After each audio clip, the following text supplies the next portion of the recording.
NISN certification exam 5B mutual fund foundation, ये इसका video 29th है इस थीम ऑफ इन्वेस्टमेंट में। अब हम डिस्कस करेंगे इस वीडियो में कि एक इन्वेस्टमेंट पॉलिसी म्यूचुअल फंड की क्या होती है।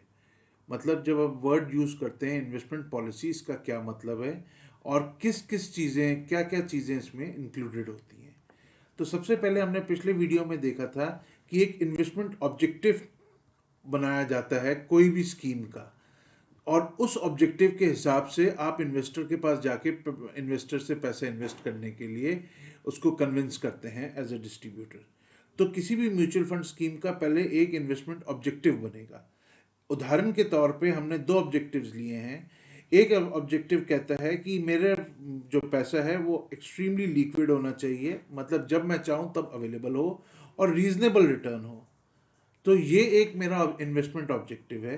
दूसरा इन्वेस्टमेंट ऑब्जेक्टिव हो सकता है कि मेरे को कैपिटल में ग्रोथ चाहिए, मतलब मेरा कैपिटल 10 का 20 हो जाए, ये चाहिए, और ये पैसा इन्वेस्ट इक्विटी में इन्वेस्ट हो जिससे मैक्सिमम से मैक्सिमम ग्रोथ पा सके।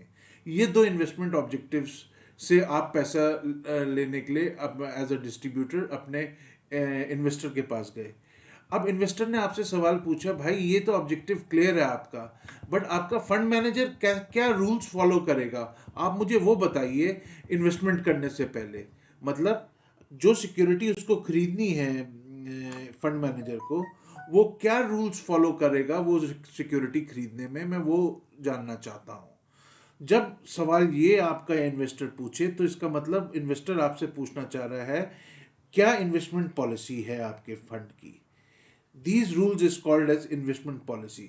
जब वर्ड रूल्स आ जाती है, या वो पूछता है कि भैया कौन से स्टॉक्स में आप इन्वेस्ट करोगे, या किस टाइप का एसेट एलोकेशन करोगे, या किस टाइप का वैल्यू पिकिंग करोगे या ग्रोथ पिकिंग करोगे, इस टाइप के जब सवाल पूछने लगे तब आप समझो वो पूछ रहा है कि क्या रूल्स हैं आपके इन्वेस्टमेंट ऑब्जेक्टिव के, जिससे आप इन्वेस्टमेंट ऑब्जेक्टिव अचीव कर सको। इन्वेस्टमेंट के क्या रूल्स हैं जिससे आप अपने इन्वेस्टमेंट ऑब्जेक्टिव अचीव कर सको। पॉलिसी का शब्द का इंग्लिश मतलब है ऑफिशियली एक्सेप्टेड रूल्स। तो पॉलिसी में दो चीजें इंक्लूड होती हैं म्यूचुअल फंड में। पहली होती है एसेट एलोकेशन, शब्द एसेट एलोकेशन इंक्लूड होता है, और दूसरा होता है इन्वेस्टमेंट स्टाइल। आइए हम ये दोनों चीजें समझते हैं। एसेट एलोकेशन किस चीज को कहते हैं? असेट्स क्या होते हैं ये तो हमें पता चल गया है, equity, debt, commodity, real estate, ये असेट्स हैं। वो चीजें जिस पे निवेश करने से फ्यूचर पे रिटर्न मिले उसको असेट्स कहते हैं। तो स्कीम इंफॉर्मेशन डॉक्यूमेंट एक चीज होती है।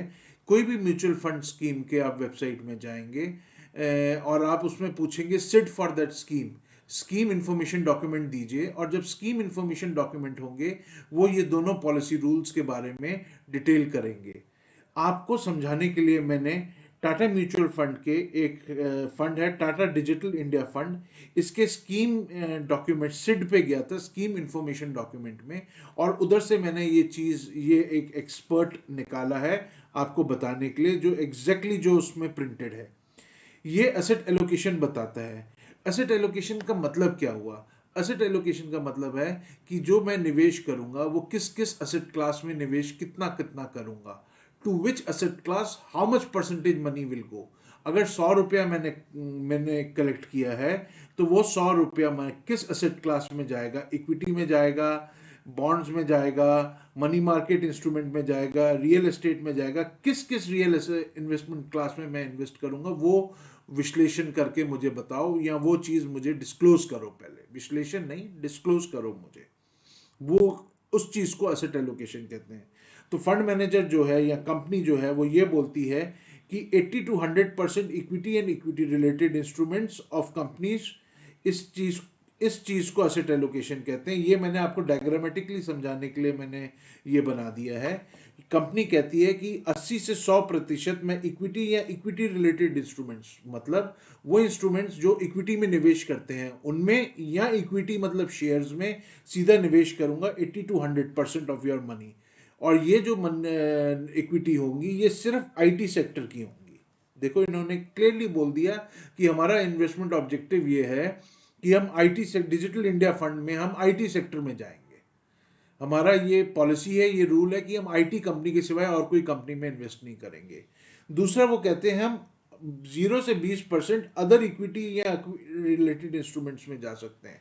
उसने बोला कि ये जो 80 से 100% का पैसा है जो मैं इक्विटी में इन्वेस्ट करूंगा, इस पैसे के अंदर मैं 20% दूसरी इन्वेस्टमेंट इक्विटी में भी इन्वेस्ट कर सकता हूं अदर देन आईटी। मैं आईटी में भी कर सकता हूं या अदर देन आईटी में कर सकता हूं। अगर अदर देन आईटी में करूंगा तो 20% से ज्यादा नहीं मैं निवेश करूंगा, नॉट मोर देन 20%। तो ये मेरा एसेट एलोकेशन हो गया। और फिर बोला कि अगर मैं 80% ही इक्विटी में इन्वेस्ट करता हूं तो 0 से 20% मैं डेट या मनी मार्केट में पैसा निवेश करूंगा। तो ये एसेट एलोकेशन हो गया कि उसने बताया कि मैं किस किस एसेट क्लास में मैं इन्वेस्ट कर रहा हूं। अब इसके बाद इन्वेस्टमेंट स्टाइल को समझते हैं कि क्या होता है इन्वेस्टमेंट स्टाइल।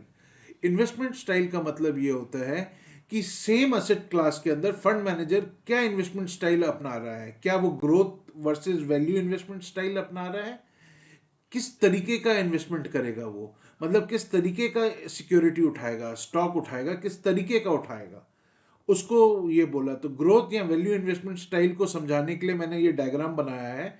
ये बहुत सिंपल तरीका है।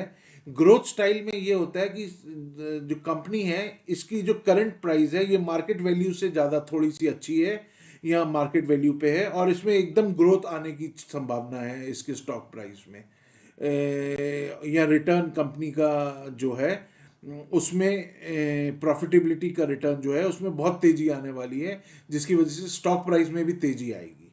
वैल्यू इन्वेस्टर स्टाइल में क्या होता है कि जो करंटली प्राइस है स्टॉक की वो मार्केट में आईटी स्टॉक्स में वो कम होगी। अगर हम आईटी स्टॉक्स की एग्जांपल ले रहे हैं तो आईटी स्टॉक्स में उसकी वैल्यू सस्ता होगा वो, मतलब अभी करंटली अपनी मार्केट के हिसाब से, और फ्यूचर में उसमें तेजी आ सकती है। तो सस्ता परचेज है और फ्यूचर में तेजी है। ये करंटली प्राइस मार्केट से ऊपर है, थोड़ा सा महंगा है बट इसमें तेजी आने की संभावना ज्यादा है। तो ये मैं वैल्यू इन्वेस्टिंग कह सकता हूं या ग्रोथ इन्वेस्टिंग कह सकता हूं। ये शब्द हैं जो इस दोनों इन्वेस्टमेंट स्टाइल को एक्सप्लेन करते हैं। फोकस्ड फंड या डाइवर्सिफाइड फंड, अभी जैसे हमने टाटा डिजिटल इंडिया फंड के बारे में बताया तो उसमें हमने बताया कि ये एक फोकस्ड फंड नहीं है, ये थोड़ा सा इसमें डाइवर्सिफाइड नेचर है। क्यों डाइवर्सिफाइड नेचर है? क्योंकि इसने बोला है फंड मैनेजर ने कि मैं 80 to 100% इक्विटी में रखूंगा जो आईटी रिलेटेड होगी, बट मैं 0 से 20% अदर इक्विटीज में भी रख सकता हूं जो आईटी रिलेटेड ना हो। तो ये फोकस्ड नहीं है, ये डाइवर्सिफाइड है थोड़ा सा। बट मैं मेजरली अगर मैं मैक्सिमम रखूं तो 60% तो मिनिमम से मिनिमम मेरा आईटी में रहेगा। ये 60% मैंने कैसे निकाला?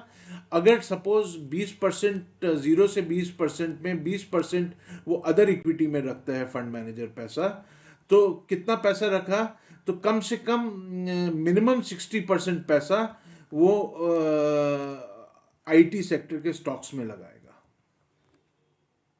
अगर वो 0% डेट मनी मार्केट में रख रहा है पैसा। तो ये आपको समझ में आया?